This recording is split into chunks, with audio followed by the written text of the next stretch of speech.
ज्ञान एवं पाठ्यक्रम पेपर 6B के अंतर्गत यूनिट सेकेंड का टॉपिक हिल्डा टाबा पाठ्यक्रम विकास प्रतिरूप के प्रतिमानों के भागों के बारे में अध्ययन कर रहे हैं। पिछले वीडियोस में हम इसके 2 भागों के बारे में अध्ययन कर चुके हैं कि हिल्डा टाबा ने पाठ्यक्रम विकास के लिए 7 प्रतिमान जो बताए हैं वो कौन कौन से हैं और उनका क्या योगदान है, जिसके द्वारा इन तथ्यों के आधार पर पाठ्यक्रम विकास का निर्माण किया जा सकता है।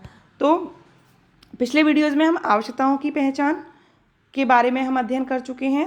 दूसरा था हमारा लक्ष्यों का निरूपण कि कैसे लक्ष्य निर्धारित करके पाठ्यक्रम विकास के मार्ग में अपनी भूमिका को प्रशस्त किया जा सकता है। तो तीसरा है आज का विषय वस्तु का चुनाव। आवश्यकताओं एवं निरूपित लक्ष्यों को प्राप्त करने के लिए हिल्डा टाबा जी ने विषय वस्तु के चुनाव को बहुत आवश्यक बताया है। विषय वस्तु का चुनाव करते समय शिक्षक, विद्यालय एवं शिक्षा शास्त्रियों के लिए उन्होंने कुछ महत्वपूर्ण तथ्य बताए हैं।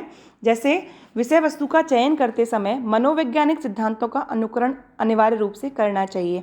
जैसे प्राथमिक स्तर की विषय वस्तु के लिए मनोवैज्ञानिकों का सुझाव होता है कि इस स्तर के छात्र खेल, कहानी एवं कविता आदि में रुचि का प्रदर्शन करते हैं। इसी आधार पर खेल, कहानी, कविता एवं गतिविधियों को प्राथमिक स्तर के पाठ्यक्रम में सर्वाधिक स्थान दिया जाना चाहिए, क्योंकि जो प्राइमरी स्टैंडर्ड के जो बच्चे होते हैं वो ज़्यादातर एक्टिविटीज़ में ही पार्टिसिपेट और उनको इसी में ज़्यादा इंटरेस्ट होता है। तो इसी के आधार पर उनकी शिक्षा व्यवस्था की जाती है और पाठ्यक्रम का निर्माण किया जाता है। तो टाबा जी ने भी यही चीज़ बताई है कि प्राथमिक स्तर के जो विषय वस्तु होने चाहिए वो इस स्तर के होने चाहिए कि वो खेल, कहानी और कविता आदि के माध्यम से बताए जा सकते हैं। नेक्स्ट है विषय वस्तु का संगठन। चौथा पॉइंट है हमारा विषय वस्तु का संगठन। इस सोपान के अंतर्गत टाबा द्वारा यह प्रयास किया जाता है कि विषय वस्तु का स्वरूप क्रमबद्ध एवं सुसंगठित रूप में होना चाहिए। टाबा के अनुसार वैज्ञानिक रूप से विभाजित एवं वर्गीकृत विषय वस्तु को एक सर्वश्रेष्ठ पाठ्यक्रम का नाम दिया जा सकता है। विभाजित एवं संगठन के लिए कुछ तथ्य बताए हैं। जैसे विषय वस्तु को आवश्यकता के आधार पर संगठित किया जाना चाहिए। इसमें सर्वप्रथम छात्र की आवश्यकता पर विचार करना चाहिए, क्योंकि पाठ्यक्रम का विकास फर्स्ट छात्र के लिए किया जाता है। फर्स्ट अगर उसमें देखा जाए तो हमें छात्र के आधार पर ही किया जाता है, छात्र को आधार बनाकर ही किया जाना चाहिए। इसके पश्चात समाज एवं राष्ट्र की आवश्यकताओं के अनुरूप विषय वस्तु को संगठित किया जाना चाहिए। इस प्रकार के संगठन से पाठ्यक्रम का स्वरूप क्रमबद्ध एवं सुसंगठित रूप में विकसित हो जाएगा।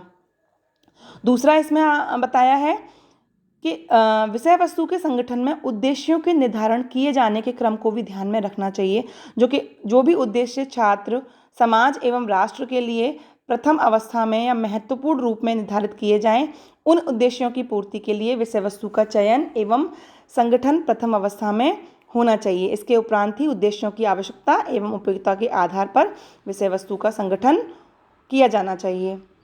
विषय वस्तु के संगठन में छात्रों के स्तर का ध्यान रखा जाना चाहिए। पाठ्यक्रम में उन तथ्यों को स्थान प्रदान करना चाहिए जो कि छात्रों की रुचि, योग्यता एवं स्तर के अनुकूल हों।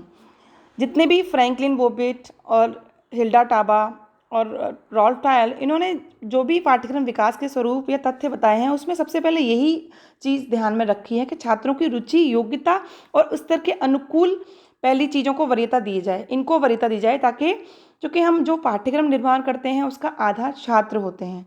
तो छात्रों का इंटरेस्ट और उनकी एबिलिटी, उनकी कैपेसिटी, इनको बेस बनाकर ही हम पाठ्यक्रम निर्माण का अच्छे से विकास कर सकते हैं। इससे प्रत्येक छात्र के पाठ्यक्रम का संगठन विविध रूपों में होगा और प्रतिभाशाली, सामान्य एवं मंदबुद्धि छात्रों के लिए पाठ्यक्रम में विषय वस्तु का संगठन उनकी रुचि, स्तर एवं आवश्यकता के अनुरूप किया जाएगा। पाठ्यक्रम में करंट इवेंट्स का समावेश होना चाहिए। जैसे वर्तमान समय में सूचना एवं प्रौद्योगिकी का युग है, तो पाठ्यक्रम में विषय वस्तु के संगठन में सूचना एवं प्रौद्योगिकी को स्थान अवश्य मिलना चाहिए। इस आधार पर निर्मित पाठ्यक्रम प्रत्येक छात्र के लिए रुचिपूर्ण सिद्ध होगा और समाज की अपेक्षाओं पर खरा उतरेगा। नेक्स्ट हमारा जो 5वां पॉइंट है वो है अधिगम अनुभवों का चयन। इसमें बहुत महत्वपूर्ण ये तथ्य बताया है टाबा जी ने। इस सोपान में टाबा द्वारा यह प्रयास किया गया है कि जो भी विषय वस्तु पाठ्यक्रम में समाहित हो उसके लिए अनुभवों का चयन किया जाना चाहिए।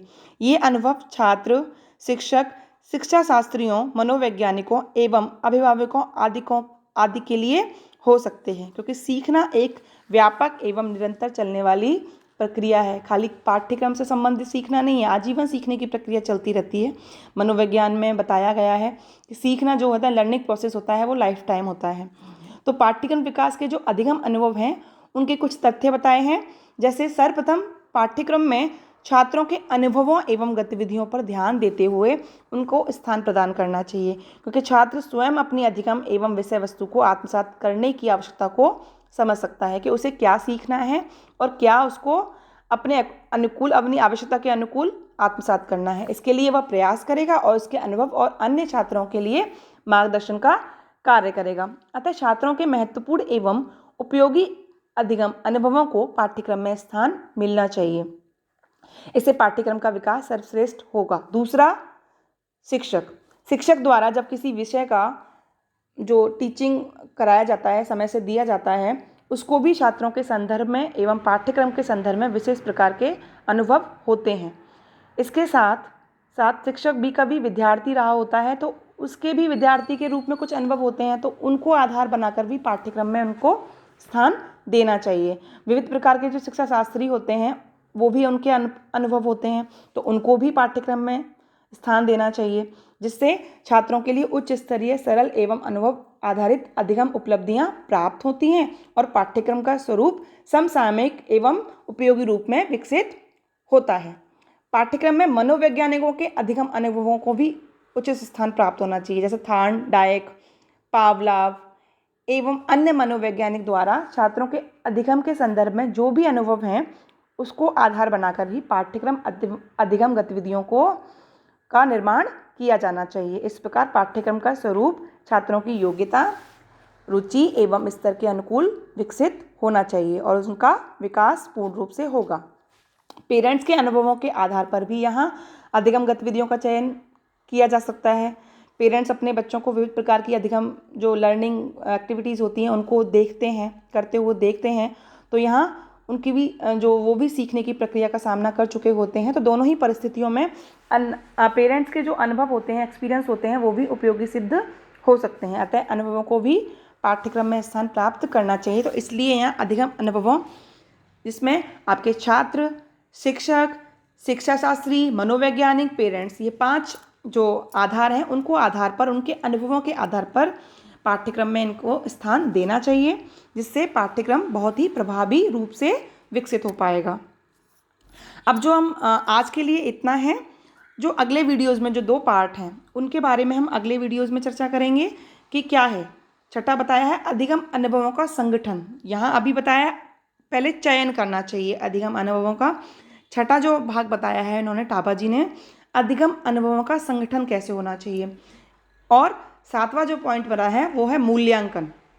मूल्यांकन करने के क्या साधन होते हैं और किन किन रास्तों से उसको निश्चित किया जा सकता है। तो ये 2 जो पार्ट हैं वो हम अगले वीडियो में इसके बारे में विस्तारपूर्वक अध्ययन करेंगे। तो आज के लिए इतना। Good day.